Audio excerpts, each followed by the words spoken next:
Do you have an idea for a product, but struggling to gain traction? Then stay tuned, because in today's episode, we feature two entrepreneurs who are turning their canna dreams into reality.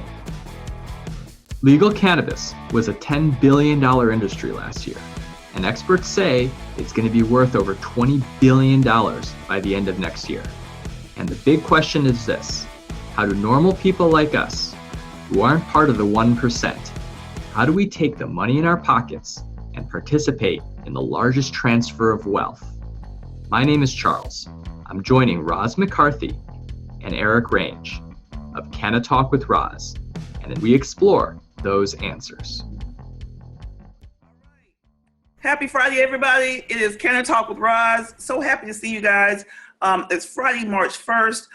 We are officially, I guess we're not officially in spring, but we're so close to spring.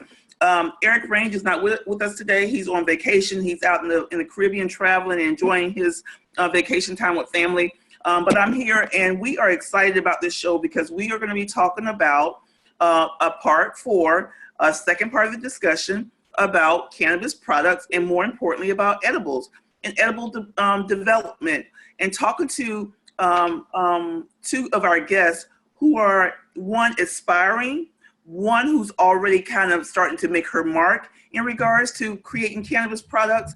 And we just want to, we're going to take our time with this. And I want to also introduce, first and foremost, we have Charles Wu with us. And I know you guys, if you didn't know, if you see Charles on Canna Talk with Roz, Charles is an investor. And so the questions he asks and his interaction with the show, he's going to be able to maybe ask some of those questions for those folks who want to invest into the industry, invest into a certain marketplace, be able to maybe ask those questions that you normally wouldn't know what to ask or how to ask it. And so, Charles, thank you for being on with us today. I appreciate it, brother. Great. Thanks for having me, Roz. Always excited and always looking forward to lots of education from you. Absolutely. So let's get down with it. Let's start off with, let me first introduce you to James Canty. James is based out of Washington, D.C. James, tell me a little bit about yourself and why are you on the show today and what were you looking for and why are you aspiring to be this cannabis product developer in this new green rush? Well, first of all, my name is Willie Canty, James Canty. I like to be called James. I am actually a chef, a food photographer, and a designer.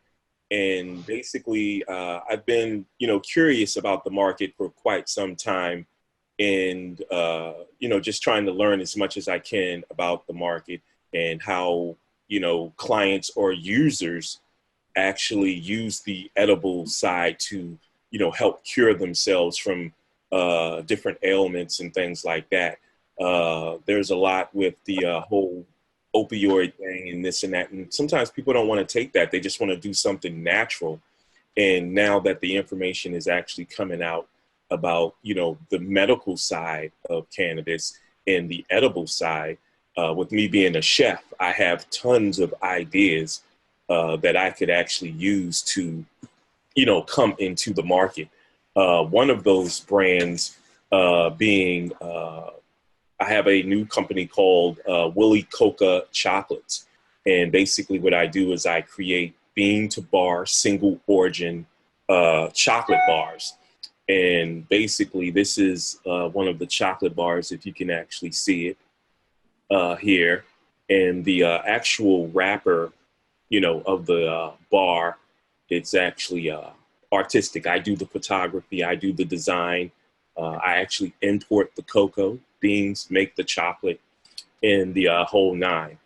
And was trying to figure out the whole math. There's a lot of math that comes in with, incorporating the medical side of the cannabis into the product. So in doing my, research, I, try to figure out, okay, the milligrams and the proportions to 60 grams of chocolate and the whole nine. Trying to ask questions to figure out, okay, well, how can I do this? How's the right way to do this? What do we need to make this happen? And I've been getting, I wouldn't say the runaround. I kind of get people to say, well, you have to go to the dispensary, and then the dispensary tells you you have to get with the grower And then the grower tells you you have to find someone with a kitchen or who can actually extract and, you know, do the stuff. And then they tell you you have to find a tester to find out, you know, what the potency is and stuff like that. But, you know, nevertheless, you know, I'm just trying to get as much information as I can. I think with being a chef and a culinarian, I can actually, you know, create a great product and a great package. And actually, this is one of my newer pieces. This is, I don't know if you can actually see this. This is actually a taste tube. It has cocoa nibs in it. And I also use our organic olive oils, balsamic vinegars, honey, and things like that. And then all of it can actually come inside of a taste box. You know, so like it all depends on what the clients want to eat or anything. But I mean, I have the packaging and everything down packed, but just trying to find out as much information as I can to incorporate my product to actually get it into the market. So stopping right there, and then we're going to get into more of this because branding is so key. One, brother, is so artistic and so boss in regards to your artwork, the look and feel of it. It looks unique. It has an interesting slant to it. So one, I congratulate you on that and being able to. You had a vision, and I see it. And the thing about it is that, and I want to tell you guys, is branding is key. Once you get the branding down and understand, you know, it's obvious that you know your product, and your product is chocolates, and you're saying, listen, how do I take the basic maybe chocolate experience that people are getting right now with edibles? How do I take that to another level? And now, how do I use my expertise in my artistry in chocolates to be able to do that? So kudos to you for you to even be able to have on your website. And guys, this is his website right here. You can see it right here on the page. You're showing about the origin of beans from Guatemala, Peru, and Trinidad.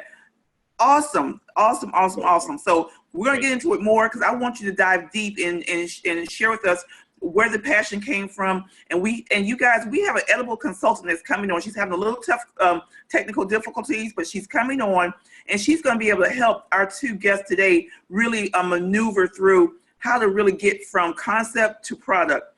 Our next person, let me introduce you. I love this young lady. She is a stallion. She works hard. She doesn't stop. She gets it from her father because her father he's a monster. He's a beast in the industry. I was just with Coach, and her dad is Coach Michael Harris. I was with him yesterday lobbying in Atlanta for 2 strong days, and I was just thoroughly impressed with what he did in helping me to make the connections with the lawmakers who are right now, literally right now, writing and passing legislation for Georgia. And so without further ado, Alexis Harris, please, thank you for being on. Tell us a little bit about yourself and about your brand and how'd you get into the industry and what prompted you? Hey everybody, my name's Alexis. Some people know me as Hollywood. I am the founder of Trap Kitchen Treats, Trap standing for To Rise Above Poverty. Really what got me started, it was 2 things. So like you said, my dad is in this industry, and we took a trip in 2013 to Denver, Colorado.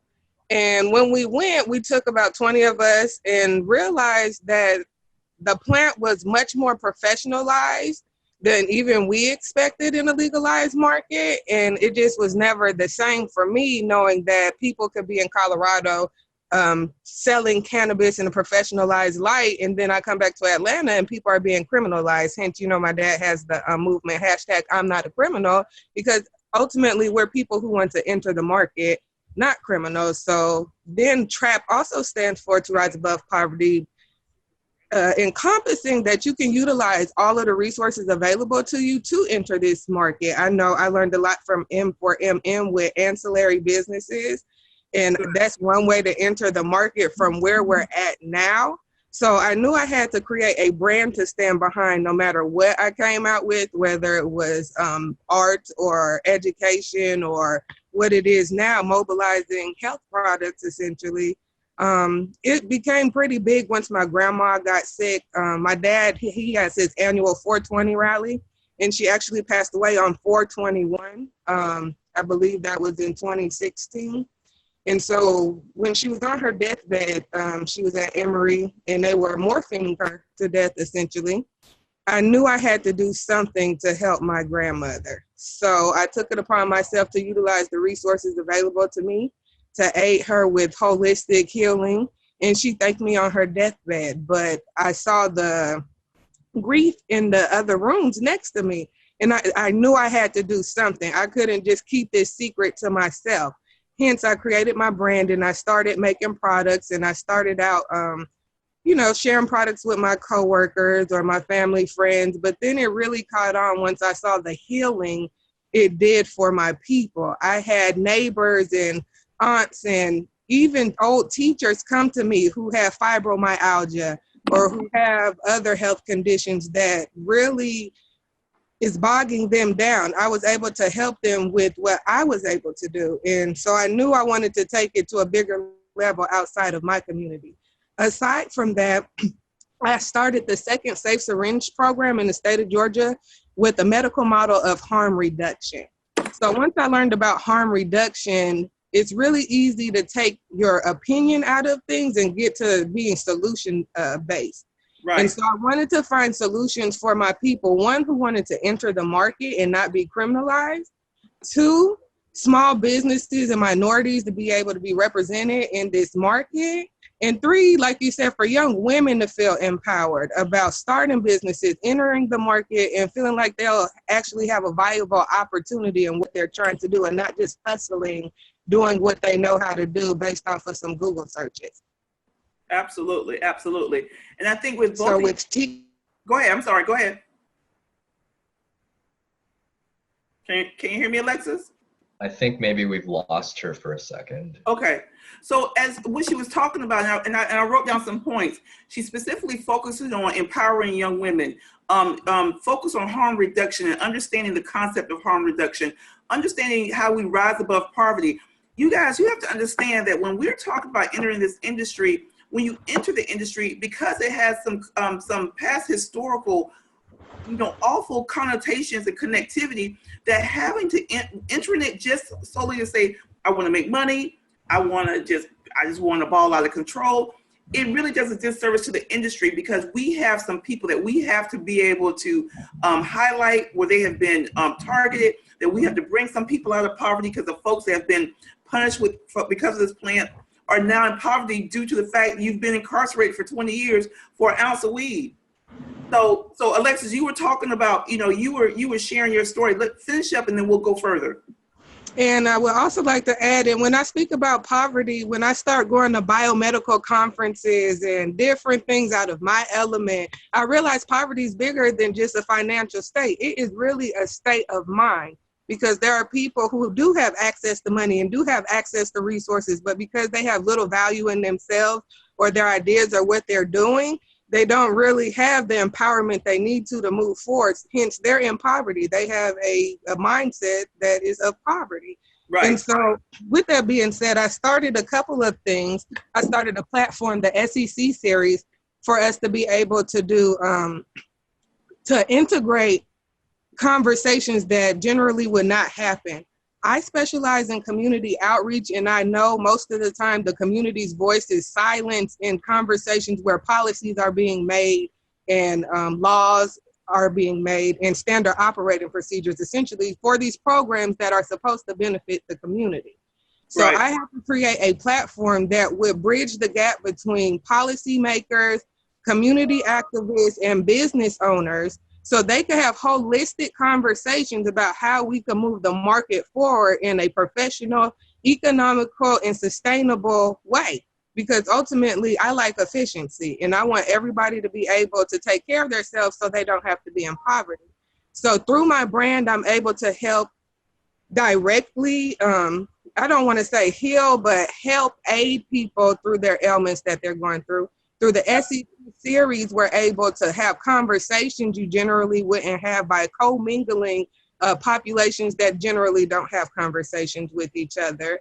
And then I also do consultations with local businesses just to kind of get an idea of where the local community is at and what needs they have. and then ultimately getting my brand into a legalized market so we could spread the healing. Essentially, I know my brownies are heart-shaped. I love to spread love. So it's like, as long as we're showing love to each other, we'll be able to grow a sustainable market. And that's my ultimate goal, having a sustainable market, making sure patients have what they need, and not criminalizing people who are disenfranchised from coming into the market. Right. So Charles, let me segue for a second, because Alexis has a story that's not just an economic story. She has a social impact story that her brand could bring to the marketplace. And there's power in regards to social impact when it comes to branding of a product, where it will turn into the economic benefit. For you as an investor, and for someone that also works with other investors, what's the best way for an Alexis, for a James, and for myself?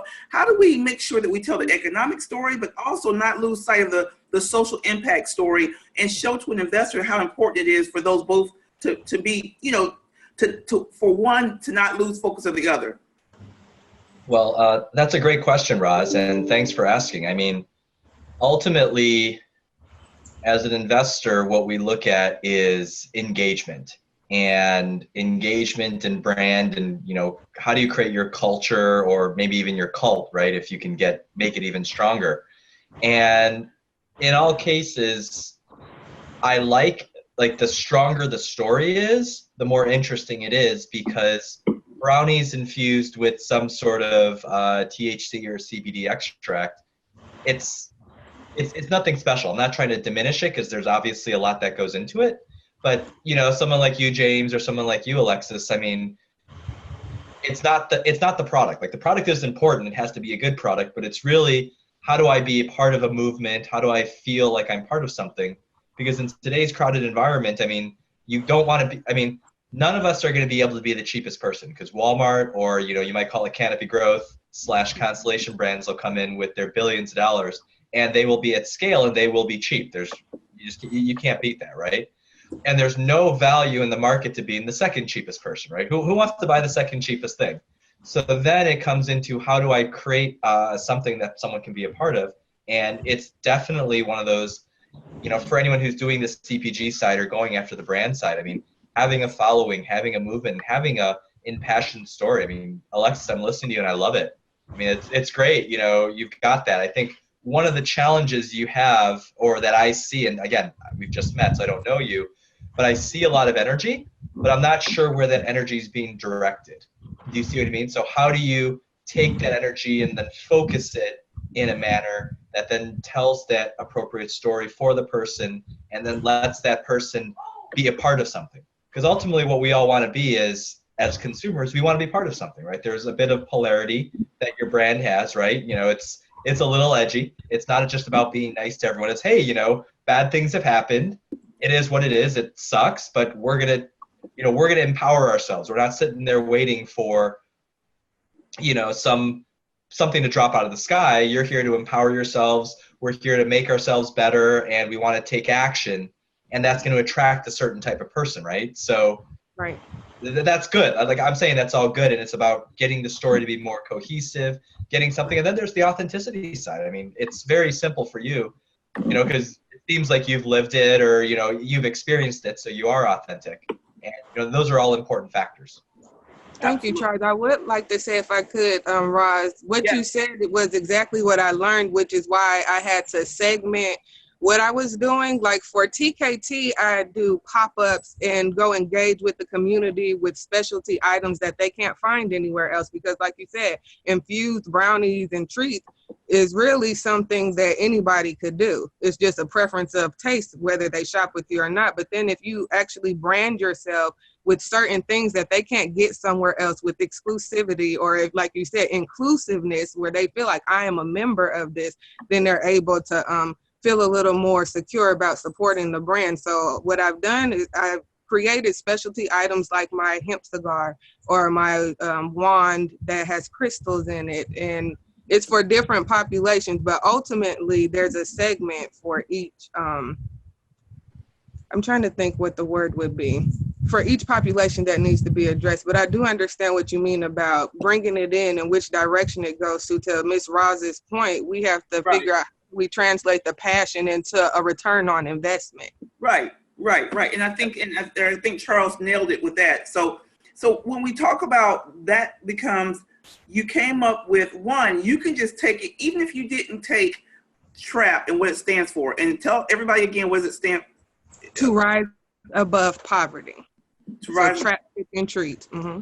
Okay. So even if you take that, you can, because of the vernacular of trap music, of trap fashion, things of that nature. So you can make a brand that has an undertone for, meaning it's an acronym that means one thing, and then and there's an opportunity to be able to leverage it another way. Did you think about that when was that in your mind as well?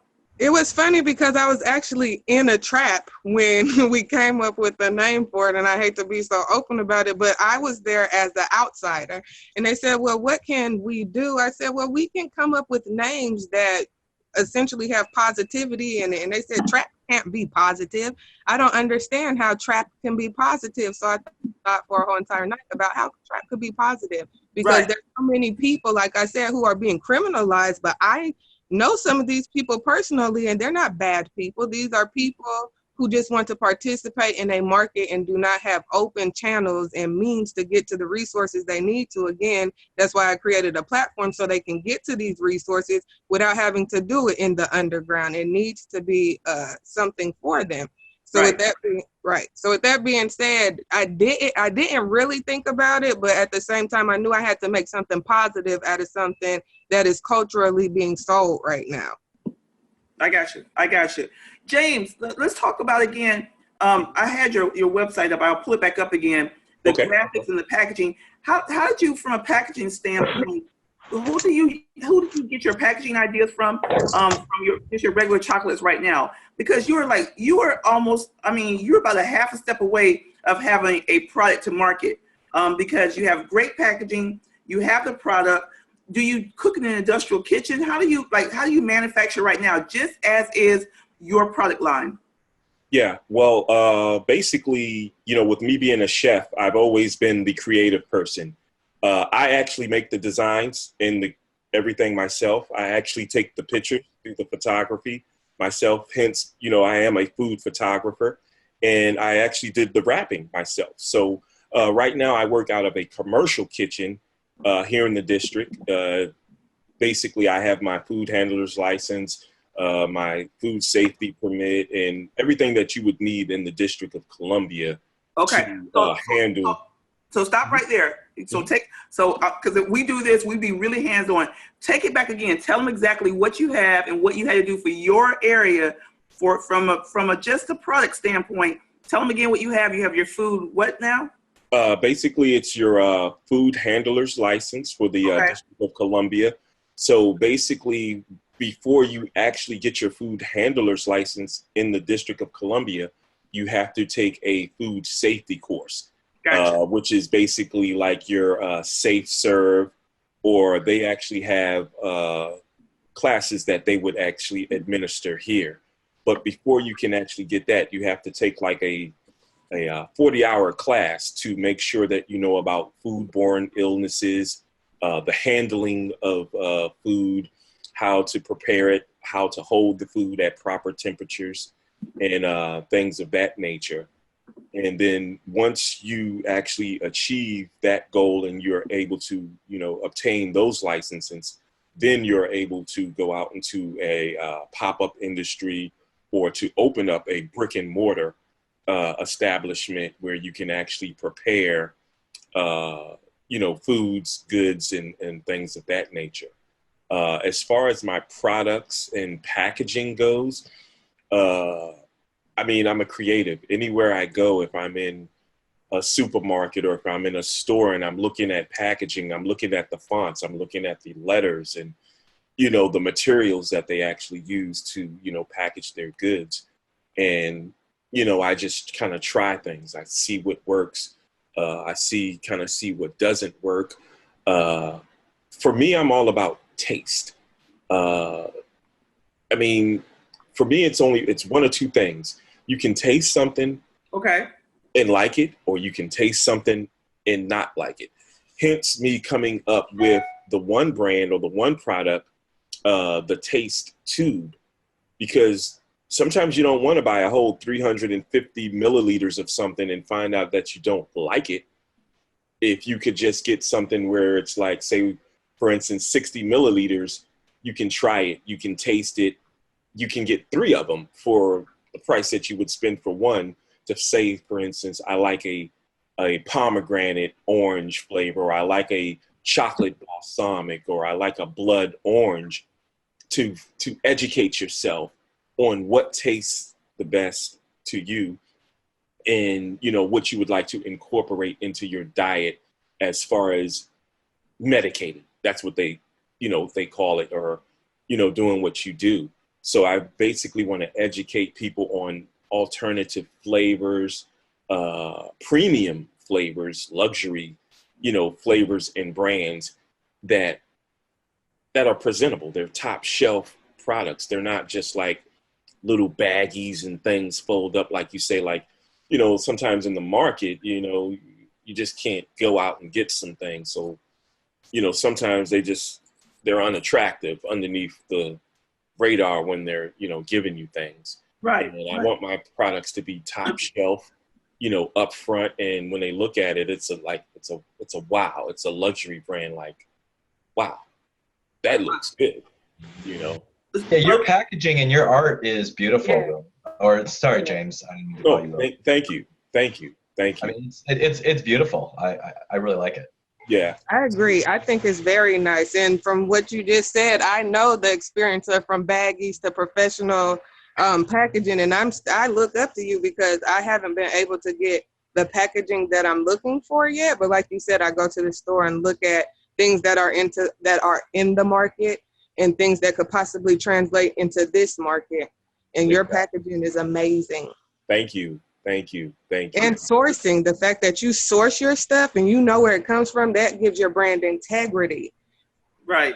Exactly. And the thing is, I mean, like I said, I'm a chef, so I've been in this market for, you know, for quite some time. Like I'd say 4 to 5 years plus, just doing research on it. And, you know, you'll spend some money and you'll get a product and it'll be too flimsy. And it's like, no, I can't put my name on that because I don't want, you know, that's my brand. I'm putting my name on it.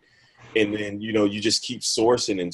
And then you go to food shows and, you know, you're looking around and then you're researching, you know, on the internet, and then you're seeing, you know, tubes, jars, bottles, stickers, you know, or whatever. And then you try to find something that's in your price category that, you know, represents your brand, something that, you know, feels good in your hand.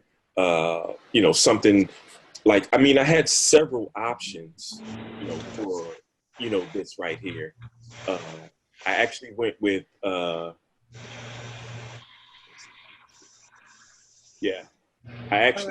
the heat press, and it's a glass crystal bottle. It has a safety seal on it. So basically when you screw it open, it cracks open. It's tamper proof. And the label it won't come off. It won't wash off. It's glass. They can reuse it, you know, if they want to. And anytime they see it, it's the brand. The name is on there. And they remember it like, okay, you know, Taste Tube or Taste Box. Mm-hmm. You know, they have a nice selection if you're trying to learn about the different, you know, flavors and the profiles and things that are out there. Because, I mean, people want to know like, well, I don't like, you know, this flavor. This doesn't sit well with me. So maybe you want Fruity Loops, or maybe you want a lemon haze OG, or maybe you want something with olive oil and you can mix it with the salad to just drizzle the salad over it for a finishing touch. I mean, there's so many different ways you can do it. I find myself in the market towards the end, the accent part, like when you want to accent something that you eat on a normal daily basis to, you know, get what you need, you know, right. out of it. Hey, James, have you thought about, I'm sorry, Charles, I'll come to you next. Have you thought about from a cannabis perspective, a brand? I mean, you have your Willie Coco brand, which is, I would think, your non-cannabis. But have you already thought about your name and branding for, let's say, for if someone heard you today, they're like, yes, I want to be able to bring you on board, or I want to help you produce your bars. Do you have a cannabis brand name that you would want to go with? Yes, I actually do have a name already. I actually already have the logo. I have the design. I have the Instagram. I have the social media pieces. In other words, everything that I would need to jump into market to move forward with, I have everything in place, and it's just like I'm just kind of waiting, because for that's like a totally separate brand. I would not want to mix that with this brand. Right. But when that opportunity presents itself, I'm set. I'm ready. I have 4 different social media accounts already set up and just kind of waiting. I have the logo design, set and waiting. And, for me, it's ready. The pieces are finished. I think the olive oil part, if like how they infuse it and mix it or whatever, I think that's the easier part. But with the chocolate, I'm thinking that's going to be a little bit more difficult. I may need more information for the grams and ounces. But just to answer your question, I am set and ready to. Okay.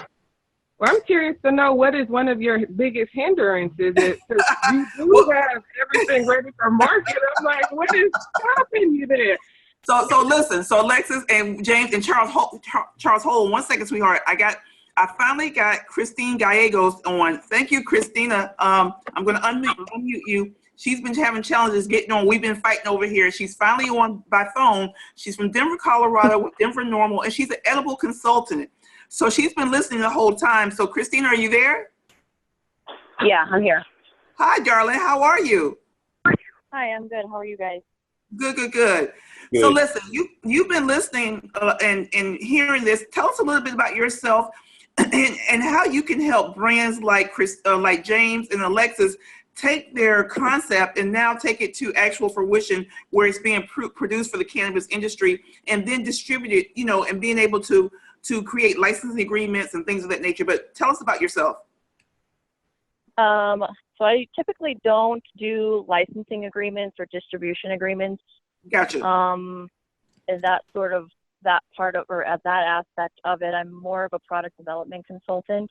Sure. And I work with mostly big cannabis companies, developing product lines for them. I've been working in infused products manufacturing for 10 years.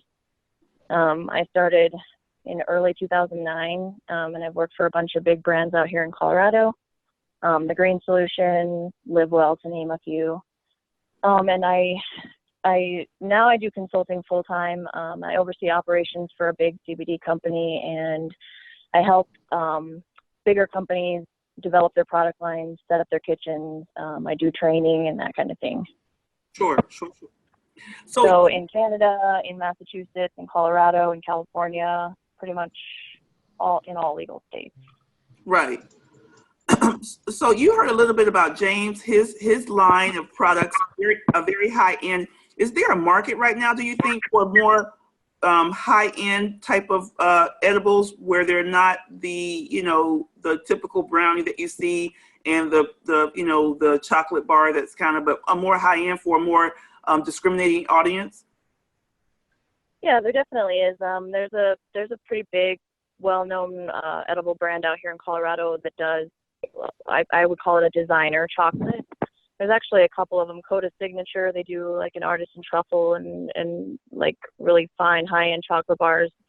Now there's another company called Binsk. They have the Peruvian chocolate and Honduran chocolate, like single origin source chocolates, and more of the high-end designer brand chocolates, and they do really well out here. Okay. Nice. So James, that gives us hope that you were going down the right track, right, brother? Absolutely. Yes, it does. Yes, it does. If you had a question for Christina, what would you ask her right now as you have her on the phone, and as you see right now what her focus is? I mean, she's a consultant that helps to build out license holders their edible lines and do their, she's their consultant. She develops a kitchen and all that good stuff. What would ask her right now? I guess my biggest question would be, how do I get one product into the product that I already have, my already existing product? So say, for instance, if I have an olive oil, it's an all organic olive oil. And basically I would like to create, a more infused olive oil. Like, how do I get that product into what I already have to make it a product that could be at a dispensary? So I think what you're saying, are you having trouble infusing your olive oil? Yes. Well, see, I live here in Washington, D.C. So okay. I guess I would have to, well, there's no guess. I would have to follow the rules and guidelines here. So they only have a few dispensaries here, and then they have a few growers and a few kitchens. And the thing is I can't seem to be able to get into a kitchen to say, okay, I want to infuse this. I want to create a product. And it's like, I've been online, I've done the math for the dosing part and, the milligrams per liters and the decarboxylation and the whole nine. But how do I just, go about getting that product into what I have to get onto a shelf that says, okay, hey, this is now a product that you can pick up at a dispensary? Gotcha. So I think I understand what you're saying now. How are you able to produce that? You'll in a licensed facility where you can wholesale to other dispensaries, correct? Exactly. So in Colorado, you have to have a MIP license. You have to purchase it through the MED, which is the Marijuana Enforcement Division here. So I'm guessing you have some kind of licensing authority there in Washington that you would have to go through to get a specific license to manufacture cannabis products. And every state is different. There's a whole slew of rules that's different for every state, but it's more than just your serve safe. You have to have permits and you have to have a license to do that. Okay, and what was the name of that license that I would have to? In Colorado, it's an infused product manufacturing license. Okay. They're very limited out here. I believe they're also very expensive. I know grow licenses and retail licenses can sell for millions of dollars. Wow. So I feel like that is a difficult portion for a lot of people to enter the market because of that aspect of it, because the licenses are so few. You typically need to hire a technical writer, someone that's going to build out your business plan so you can present that to the licensing authority to get approval to get your license. So the CBD market is something you don't currently have to have a specific license for, other than, following good manufacturing practices and FDA guidelines to produce your product with CBD and sell it to, anyone, anywhere. Okay. Yeah, well, actually, I was going to probably suggest that, or look into it, is cannabis is still regulated, but if, with the hemp bill and the passage of that a couple months ago, CBD is a wide open market. And yeah, I think that's one of my options, or one route that I would most likely like to go. But in doing the research on that, it's just as extensive as, the THC side. It's like, okay, where are you going to get the isolate from?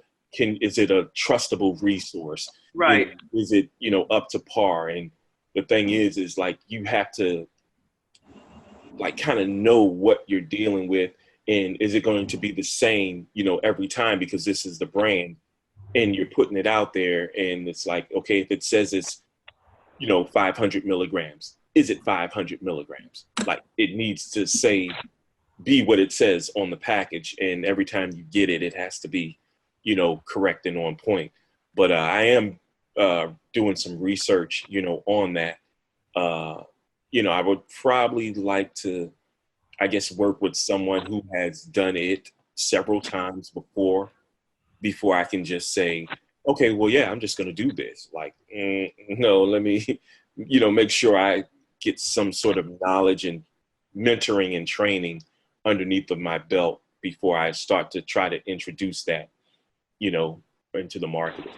So James, one of our I would say that you're up against a lot too, because like as someone mentioned before, like about Walmart and other brands moving in, there are already like giant chocolate manufacturers and gummy manufacturers that are ready to move into the CBD market. And once they do, it would be really hard for a startup to compete with that. Yeah, I wouldn't look.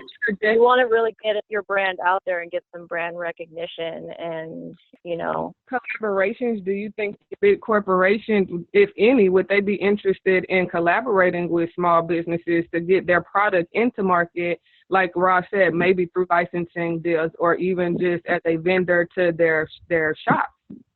Well, that's actually what I was going to mention. And one of our listeners came up with the idea. But if you look at, for example, the beer industry right now, right? We've got the big guys like Budweiser and everything, and you've got all these little small craft brewers that are popping up. And the big company like Budweiser or Miller, they don't have the ability to be edgy. They don't have the ability to be innovative like how you are, James, or how you are, Alexis. And I mean, James, I love your packaging. I love your story and everything. And I'd imagine, I mean, I'm not part of a big brand, but if I was the category manager of someone and we just have some chocolates and everything and I saw your stuff, I'd be like, wow, this is amazing. Maybe there's some way we, and I don't know how your personal, there's obviously a whole personal aspect of are you willing to license or not or everything on that side. But there's a ton of those businesses out there that hey, you're this little skunk works factory, you've got the think tank, you've got this edgy thing. And one thing that all these guys look at that I'd mentioned, and you brought it up, you said you've got the social media in play or you've got kind of your basics, but you're waiting for your brand to launch. I might even ask you, or maybe flip that around your head, because you've got a good story, and people, I'd imagine once you find the right people, they'll follow it, they'll love the posts and everything. So if you're going to go license your thing, go to some big brand. If you could go to them and say, hey, check this out. I've got the story around artwork or the chocolate or even that little contraption you have. I think that's brilliant. I've got something like that, and I've got 10,000 followers already on Instagram or 50,000 people on Facebook or wherever that story is. Right. You then bring that to this big company that they've done the overhead, they've hired someone like Alexis or someone else to do all this sort of stuff and say, hey, I've got something, it's viral, it's edgy, I take it to you, and then we'll put it in your distribution because you're already in 500 stores or so many dispensaries, blah, blah, blah. And, you might have to partner the first time, but that's going to de-risk a lot of things on your end, right? Because you're not putting the big cash in to go shell out the fees and everything. And yeah, you're not going to do as well as if you did it all yourself, but there goes back to the old adage, right? Pigs get fat, hogs get slaughtered. And, you do it once with them, and then once you learn how to do it, you can come back for round two. Because I look at you, I look at what you're coming up with. You're so creative. I mean, it's brilliant, right? So, I mean, this is great, but 6 months later, you'll have something even better. And 18 months later, you'll have something even better than that. So, I mean, I wouldn't, that's just some advice or okay. Take it. So Christina, maybe some brands. Maybe we can make someone's dreams come true. Because what I was thinking of was the fact that, one, there's manufacturers in DC. You can either get a license yourself or you can partner. And that's where you do a partnership agreement or joint venture you can, or you do and that's where Christina was saying she doesn't do that piece, but that's where you bring an attorney in. We at M4MM, so we've taken you on, James, as one of our, you were one of my projects because we've been following each other and we've been talking. Exactly. And I've been seeing you, brother, and I've been giving you encouragement. And so I see it, and that's why I want to get you on. And Christina, do you think pitching to some of the major brands, if you have a product idea, would you be a contact person, or how hard is that for an Alexis or a James or anyone out there who has a concept of something that might be brand new, that may have a different spin to it, that might be interesting for a major cannabis brand in California or Colorado or, Massachusetts or what have you? Yeah, I guess you would just have to pitch your product idea to those big brands and see if you can work out a licensed intellectual property agreement would be my recommendation. Okay. Great. And one thing to add too, in terms of when pitching to the brands, and this is probably even more the case with you, Alexis, if you can start a little movement, around trap, because I mean, you've got the whole social justice angle, you've got all that, right? If you go and Look, say, we hey, do have a little movement down here. yeah, no, but how people look at that is they'll look at, it's like, I don't know what your Instagram is or what your Facebook group is, or if you have one or not. But when you go to pitch these things, the story becomes better when you have, if you have this like small little cultish people, you have these raving fans, right? Because the brand manager is going to look at that and say, okay, look at this trap thing. Okay, Trap only has, 5,000 Instagram followers, and it's small, but every time she posts something, that post gets so many likes, these are so many comments, so many shares. I mean, these people are really part of something. Because Right. what we look at is they say, okay, this is something small, and I've got that, the little brand, the intellectual property, but they have massive distribution. So they say, Right. okay, now let's take what Alexis is doing or what James is doing, and we'll multiply that by 10x or 100x or 500x or whatever that number is, right? And if you can show that, do you see me like you have to, basically, that's how you package it to them, because otherwise it's like, okay, you're just another person, and you're trying to separate yourself from the crowd. So you say, hey, I am just another person, but look at this. In my, with my limited resources, I'm scrappy, I've been doing this, look at what we've built in engagement, look at what we've done. Now you take that and say, imagine what would happen if we had your resources, if you were in, all the stores you're in, or you had the marketing budgets that these big guys have, and that Right. becomes compelling for them. Yeah, Christina, yes. Do you have? Yeah. What's that? No, I didn't know if you want to chime in. Did you have a comment? Oh, I'm sorry. I thought he was talking to James. Is it his name? Yes, James. Oh, yeah. I'm sorry. I thought that was more directed at him. Okay. Yeah. No, Yep. Okay, good. I didn't know if you had a comment or not. I thought what happens is my screen lights up, so I see it. So I want to make sure I bring people in. Alexis, I know we have Christina on the phone with us, and she being an expert in working out in Colorado. That's where you first got kind of your eyes open to the opportunity of the edible brand. Christina, Alexis is in Georgia, which is a dry state right now. So products that she used, CBD is an option, but of course she's wanting to take her brand to other different states, and that's the quandary of federal prohibition right now, is that we can't do commerce interstate right now. You have to basically go state by state to try to figure out how do you create a niche or an alleyway for your brand. Alexis, do you have a question for Christina in regards to just from a product development standpoint, or any type of ideas about how to pitch, or anything from her that she may be able to add to what you're doing right now? Well, coming from the nonprofit space, I'm always looking for collaborative partnership. So even if it's not in entering products into the market, what other collaborative partnership opportunities do you envision or foresee for big companies in Colorado, especially the ones that you directly work with? I'm sorry, I lost connectivity, but what type of opportunities do you see with companies, especially the ones that you work for or have direct relationships with? What type of collaborations could they have with companies such as myself, or even organizations in the East Coast who are moving the policy forward for making sure we have sustainable policies such as Colorado that will be beneficial and not so restrictive?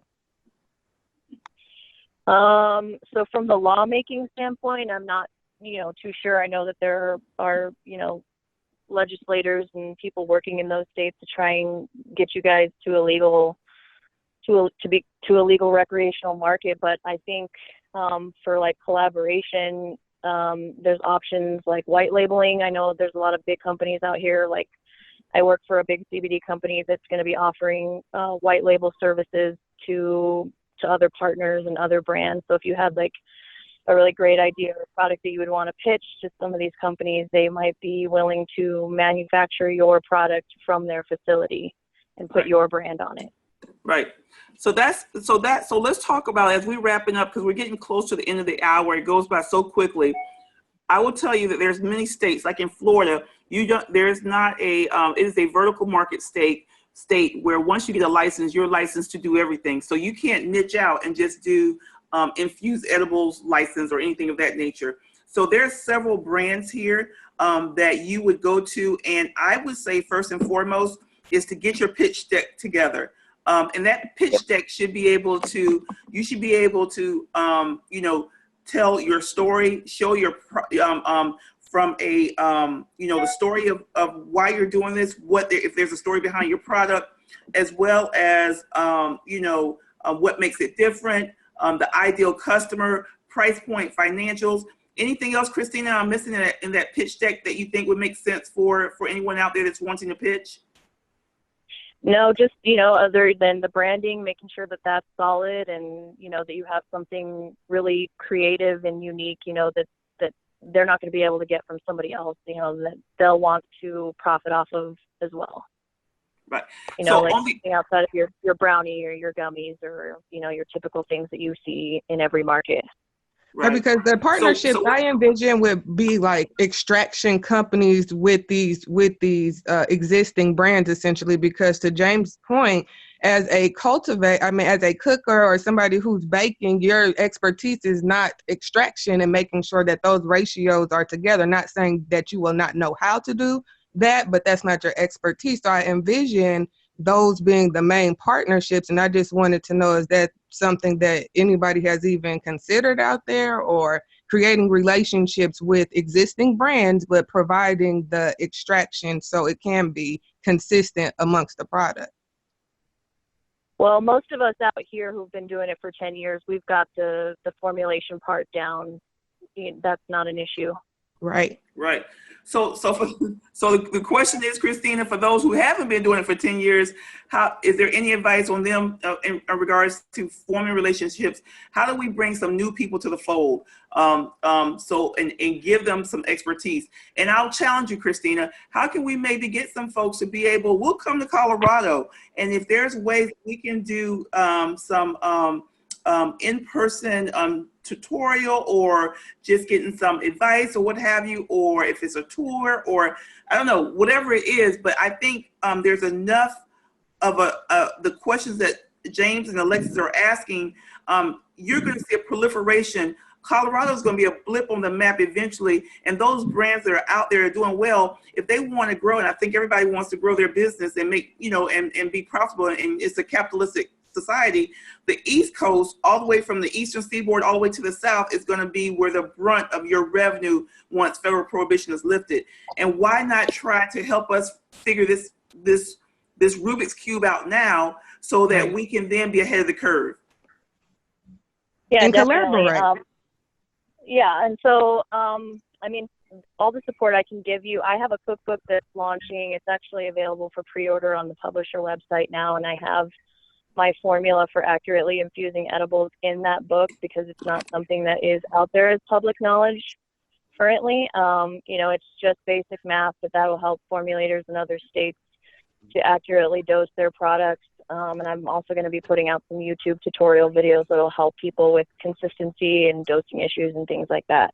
If that's kind of what you're looking for as far as training and support.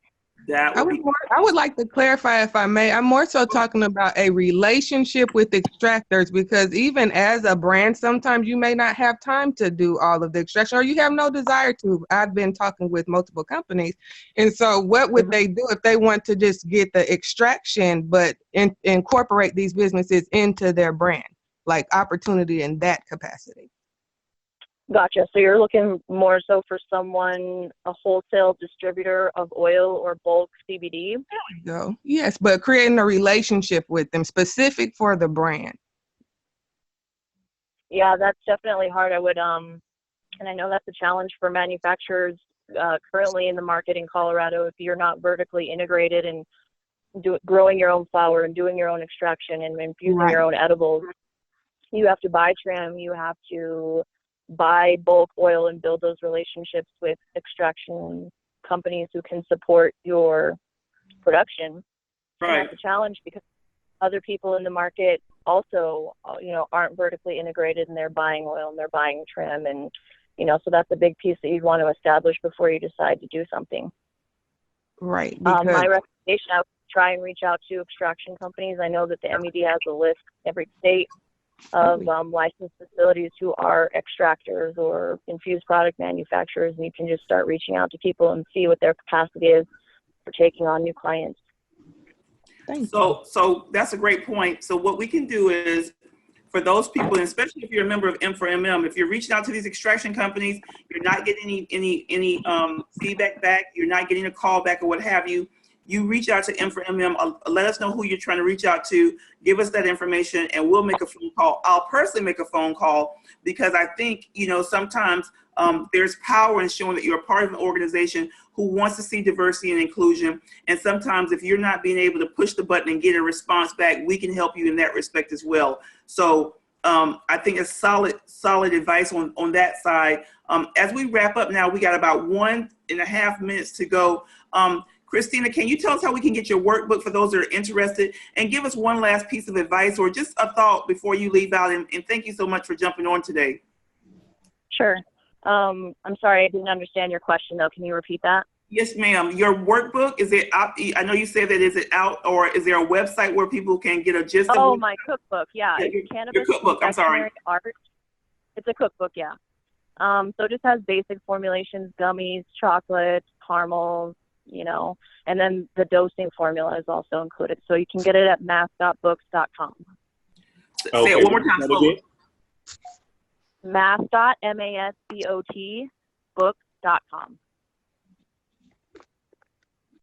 MAN? MAS, like mascot, like like sports mascot. Okay, mascot. I got you. Mascot? Yep. Mascotbooks.com. Gotcha. Everybody's listening. You can also pre-order it on Amazon. Okay. So mascot, M-A, M as in Mary, A, S as in Sam, C. I'm sorry? S as in Sam, A as in Apple, C as in Charlie, O as in Otter, T as in Tom, mascotbooks.com. Got it. So if you order it there, you can get it now, or you can pre-order it on Amazon. Gotcha. So that is a cookbook infused. Christina Gallegos who put that together. Thank you so much for being on today. Alexis, James, thank you guys for being on. We appreciate you just sharing your story. We got to get you guys on again. We're going to help both of you guys. I've committed. Alexis, we already talked. So there it is. So what's that, James? That's your oils, right? Yes, in the balsamic vinegars. It's a taste box. That's nice. So basically you get a selection to figure out what you're going to like to go with best. You get a chocolate balsamic, a blood orange olive oil, or vanilla fig balsamic or something. So you can make a nice salad dressing or something like that. And it's subscription based. So now you belong to something, and every month we'll come up with something for you, some nice flavors to keep your flavor profiles changing. That's fantastic. Thank you. That's fantastic. Charles, any last thoughts? No, I mean, I love what you're doing, James. I think it's amazing. You got some beautiful products. Alexis, I love your passion. You've got so much energy, and I think it's amazing. That's great. Thank you. Absolutely. Next time, Alexis, we bring on, let's see some of your packaging, your products or what have you. Christina, thanks so much. Thank you, guys. It's Friday. I'm signing off for the weekend. Enjoy yourself. Take care of yourself. Love on your family. Thank you for being on Canada Talk with Roz, guys. I'll see you next week. Our conversation continues. Have a great one. Thank you so much, Roz. Thank you, everybody. You're welcome. Thank you, Alexis. Thank you, James.